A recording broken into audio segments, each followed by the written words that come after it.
betapa beraninya ibu ya. Jadi maksud saya gini, ibu sadar sepenuhnya bahwa di sana diajarkan hal-hal yang sebetulnya menurut ibu itu bertentangan dengan Islam, ya. Tapi tetap ibu mensekolahkan anak ibu di sana. Buat saya itu apa ya? Amaze saya. Apa? Atau ada penjelasan Boleh saya tertentu? tambahkan? Eh, Mic-nya kedengaran ya? Jadi yang saya rasakan di sana gitu ya, karena sudah ada rasa memiliki atas semua yang udah ada di sana di Al Zaitun itu. Jadi gimana sih seperti kita sudah membangun rumah, rumah ini kok kayaknya kurang sempurna, kok kayaknya ada yang kekurangan di sini di sana gitu. Ada rasa ingin memperbaiki. Jadi contohnya seperti kelalaian-kelalaian yang sudah terjadi, kurang bisa menjaga anak gitu kan sampai nyawa anak hilang, itu juga memang itu jadi perhatian saya. Sampai waktu itu saya berinisiatif untuk, menyumbang atau menginisiasi harokah pagar.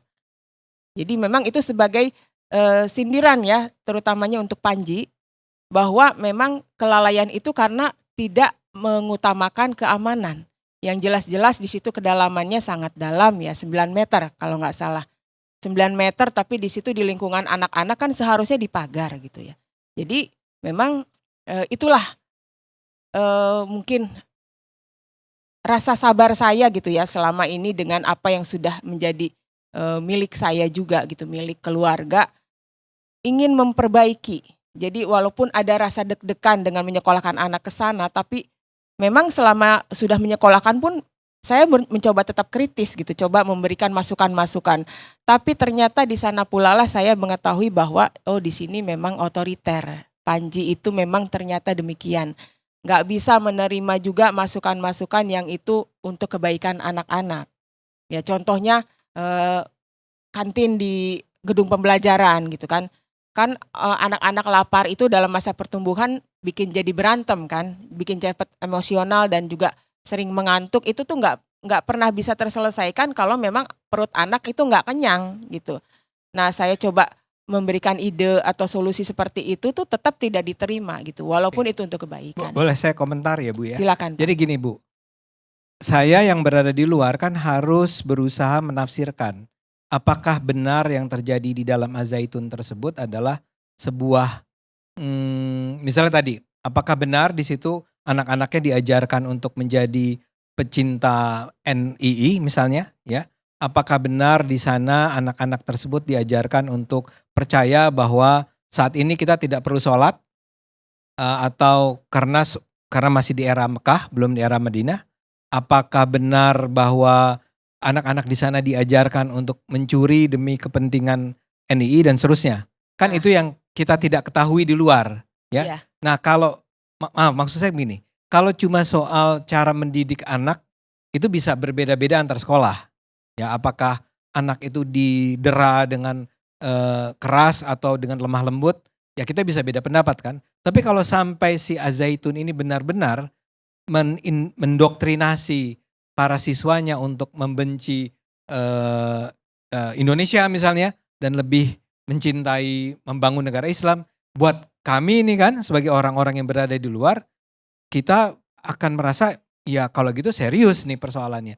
Karena kan begini Bu, walaupun saya bukan seorang ilmuwan Islam yang baik gitu ya, saya tetap percaya pada sebuah ayat yang mengatakan janganlah kebencianmu terhadap satu golongan kan menyebabkan kamu bersikap tidak adil. Saya hanya ingin itu sebetulnya. Saya tidak adil menilai Zaitun berdasarkan informasi yang barangkali masih simpang siur. Nah ibu adalah satu-satunya orang di ruangan ini atau di depan ini yang mengatakan pernah berada di sana.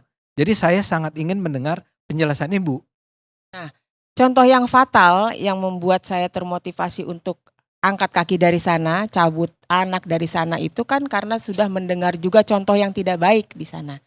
Dan ini tidak pantas untuk menjadi teladan seorang pemimpin pesantren. Apalagi dia merupakan imam kami pada saat itu ya, imam NII gitu. Karena sudah saya tabayun pun memang kami, saya dan suami pada saat itu yakin bahwa memang itu terjadi kepada dia gitu. Selama bertahun-tahun itu dia tidak menikahi seseorang. gitu. Dia bergaul melewati batas gitu ya, sampai dilaporkan oleh seorang perempuan ini ke Polda Jabar atas dugaan pelecehan seksual. Seperti itu. Dan itu benar-benar membuat saya shock gitu. Dan saya pikir sebelum terdengar oleh anak-anak gitu kan menjadi contoh yang tidak baik gitu kan. Akhirnya itu yang menjadi alasan nomor satu gitu ya. Contoh yang tidak baik untuk pegawai, untuk umat, untuk anak-anak santri, seperti itu. Itu baru satu saja gitu, dan hal-hal lain masih ada lah gitu ya. Walaupun itu dianggap sebagai rumah kami sendiri, tapi bagaimanapun juga saya ingin menjaga anak-anak ini untuk lebih baik gitu. Agar tidak terkontaminasi, apalagi dengan doktrin-doktrin yang salah ya, memasukkan non-muslim ke barisan sholat, itu kan hal yang fatal. Itu siapapun, apakah ada yang berani menentang bahwa itu tidak sesat? Kalau itu ada, Bu. Itu menurut Kalau itu saya lebih gini, Bu. Kalau hal-hal semacam itu lebih, saya nggak tahu istilah yang tepat dalam Islam ya, tapi lebih ke interpretasi kan, tentang apakah perempuan boleh sejajar dengan laki-laki. bukan perempuan, yang non-muslim. Ya enggak, yang non-muslim Iya. berada bersama-sama orang muslim. Barisan Menurut sholat. saya itu terbuka untuk interpretasi. Tapi apa yang Ibu katakan tentang pelecehan seksual dan seterusnya, kalau itu memang bisa dibuktikan, itu kan serius sekali kan?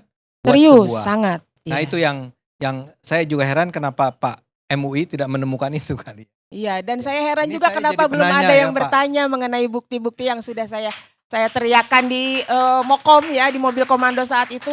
Kok nggak pernah ada yang minta ya, padahal saya udah bilang saya punya 20 buktinya, voice note, kemudian saya juga punya satu video percakapan antara dia dan korban gitu, yang memang itu adalah satu kode atau tanda untuk mengajak berhubungan gitu ya.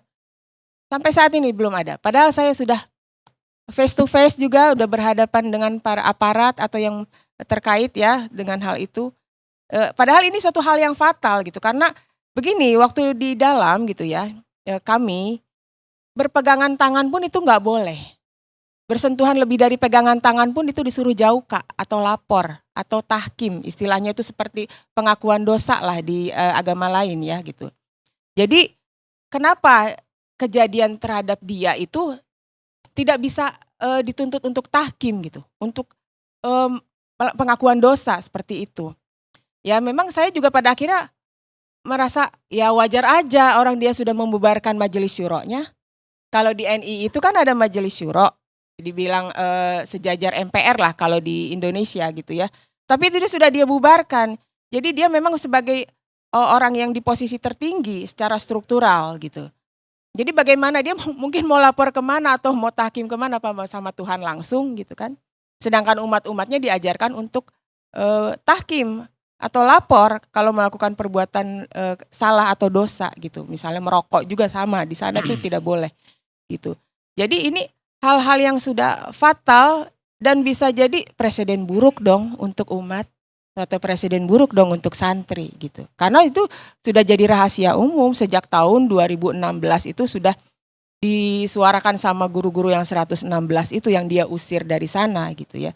Mungkin juga karena malu sudah meluas kabar tersebut, makanya sampai 116 guru itu diusir sama dia gitu. Selain juga dana bos yang diungkit-ungkit, yang diinstruksikan sama Panji untuk ditransfer ke rekening pribadinya.